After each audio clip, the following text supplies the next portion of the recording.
Müasir tibbi araşdırmalar nəticəsində müəyyən olunub ki, uşaqlıqda qarşılaşdığımız çətinliklərin gələcək həyata təsiri təsəvvür etdiyimizdən daha çoxdur. Uşaqlıq illərində keçirdiyimiz stres hətta DNT-mizə təsir etmək gücündədir. Xroniki yorğunluq, artıq çəki, baş ağrıları, təzyiqdən tutmuş mədə xorası və xərçəngə kimi xəstəliklərdən əziyyət çəkən bir sıra orta yaşlı pasiyentlər üzərində aparılan təhqiqatlar müəyyən edib ki, onların həm fiziki xəstəlikləri, həm insanlarla münasibətdə yaşadıkları problemlər uşaqlıqda aldıqları mənəvi travmalarla bağlıdır. Yetkinlik yaşından sonra da keçirdiyimiz stres və emosional sarsıntılar sağlamlığımıza mənfi təsir edir. Məsələn, stres içində yaşayan adamın soyuq dəyməyə daha çox məruz qaldığı artıq elmi yolla müəyyən olunub. Lakin uşaqlıq dövründə yaşadığımız mənəvi sarsıntılar daha dərin və uzun müddətli iz buraxır. Yale Tibb Məktəbinin tədqiqatçısı John Kaufman və Wisconsin Universitetinin professoru Seth Pollack'ın fərqli araşdırmaları zamanı müəyyən olunmuşdur ki, xoşbəxt ailələrdə böyüyən uşaqlardan fərqli olaraq, bədbəxt ailələrdə böyüyən uşaqların DNT və genetikasında ciddi dəyişikliklər baş verir. Uşaq orqanizmi ara sıra stresə məruz qaldıqda, onun bədəni adekvat reaksiya verməyi və stresdən sonra bərpa olmağı öyrənir. Stres mütəmadi davam etdikdə isə orqanizm stresə adekvat reaksiya verməyi öyrənə bilmir və müxtəlif xəstəliklər qarşısında gücünü itirir. Belə uşaqlar böyüdükdə xırda çətinliklər qarşısında nəinki ciddi psixoloji sarsıntı keçirirlər, hətta ağır xəstəliklərə yoluxurlar. Bu da onların həm başqaları ilə münasibətinə, həm iş bacarığına mənfi təsir edir. Nəticədə nə mənəvi, nə də maddi cəhətdən həyatlarını dolğun yaşaya bilirlər. Maraqlısı da budur ki, uşaqlıq travmaları əsasən ya valideyn itkisi, ya valideyn kobudluğu, ya da ailə zorakılığı ilə bağlı idi. Ümumdünya Səhiyyə Təşkilatının məlumatına əsasən, yeniyetmələr arasında xəstəliklərin əsas səbəblərindən biri depressiyadır. Yeniyetmələr arasında ən çox yayılmış ölüm səbəbi kimi 3-cü yerdə intihardır. Bu yaşda uşaqların alkoqollu içki və narkotik qəbulu acınacaqlı vəziyyətdir. Dünya qadınlarının 30% cinsi zorakılığa məruz qalır və bunun nəticəsində müxtəlif xəstəliklər və psixi pozuntular keçirirlər. Ailə zorakılığı mühitində böyüyən uşaqların çoxu böyüdükdə zorakılığa meyilli olur. 5 qadından biri və 13 kişidən biri uşaqlıqda cinsi zorakılığa məruz qaldığı haqda məlumat verilib. İl ərzində 15 yaşa qədər 41 min uşaq məhz ailə zorakılığı nəticəsində qətlə yetirilir. Bütün bunlar üstün, müvafiq hesabatlarının yalnız kiçik bir hissəsidir.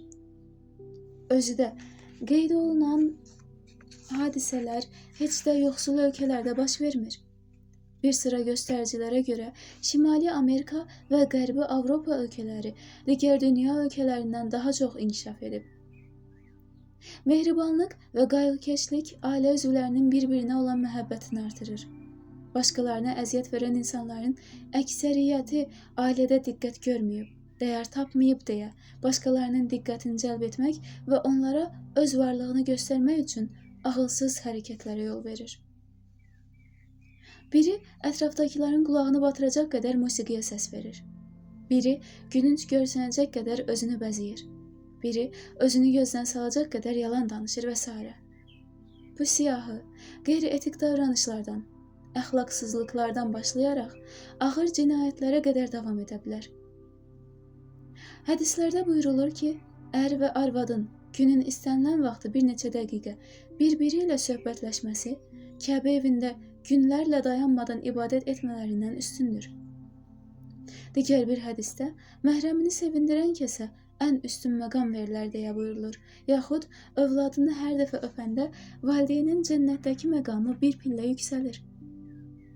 Valideynlərə xidmət göstərmək haqda danışmaq isə artıqdır. Allah kimliyindən asılı olmayaraq valideynə necə dəyər verir? Hər kəsə bəllidir. Onlara ən yüngül etiraz belə məqbul deyil. Ən xırda xeyirxahlıq isə ən üstün iş sayılır.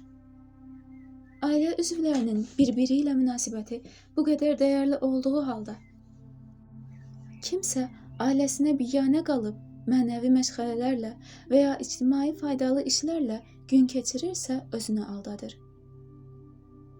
Ailə münasibətlərini sağlam saxlamaq üçün insan özü ilə mübarizə aparır. Egoizminə ən böyük zərbə endirir. Əlbəttə, insanın öz üzərində və ya cəmiyyət üçün çalışması olduqca mühümdür. Sadəcə, bütün bunlar ailədən başlamalı və ətrafa sirayət etməlidir. İkiyüzlü münafiqlə mömin şəxsin fərqini izah edən hədislərdən birində deyilir. Mömin ailəsinin xoşladığı yeməyi yer. Münafiq isə öz xoşladığı yeməyi ailəsinə də yedizdirər. Bu xüsusiyyət incə bir nüansdan xəbər verir. Dəyərli şəxsiyyət heç kəsi öz zövqünə uyğunlaşdırmağa çalışmaz. Ailə üzvlərinin fərqli istəklərinə görə hətta öz istəyindən keçər. Digər ailə üzvləri də həmin şəxsə yaxşılıq etdikdə könül xoşluğu ilə sevgidən eləyər. Amma tiran atanın ailəsində qorxu hökm sürər. Ailə münasibətləri qorxu üzərində qurular. Belə ailə başqalarının hesabına özünü təsdiqləməyə çalışan xırda tiranlar yetişdirə bilər. Əksinə, sevgi və fədakarlığın hökm sürdüyü ailə cəmiyyətə yetkin şəxslər təqdim edər. Qorxu ilə ailə idarə edən ata özünü kişi adlandırsa da, əsl məharət daha çətin əldə olunan və özün ilə mübarizə tələb edən sevgi mərkəzli ailənin qurulmasındadır. Öz istəyini yeritməyə gücün çatdığı halda güzəşt etmək mərdlik tələb edir. Bəzən xarici ölkələrdə hökm sürən nizam-intizama heyrətlə baxırıq. Orada qanunun necə dəqiq işlədiyindən danışırıq. Amma unuduruq ki, o qayda-qanunların işləkliyi nizam-intizamın hökm sürməsi cəza qorxusundan irəli gəlir. İctimai quruluşun qorxu və ya sevgi üzərində qurulması həmin cəmiyyətdə mövcud olan ailə modelindən asılıdır. Kiçik tiraniya və ya kiçik anarxiya olan bir ailədə yetişən fərdi yalnız cəza qorxusu ilə məsuliyyətli davranmağa vadar etmək olar. Bu qorxu olmadıqda insan yırtıcıya çevrilər.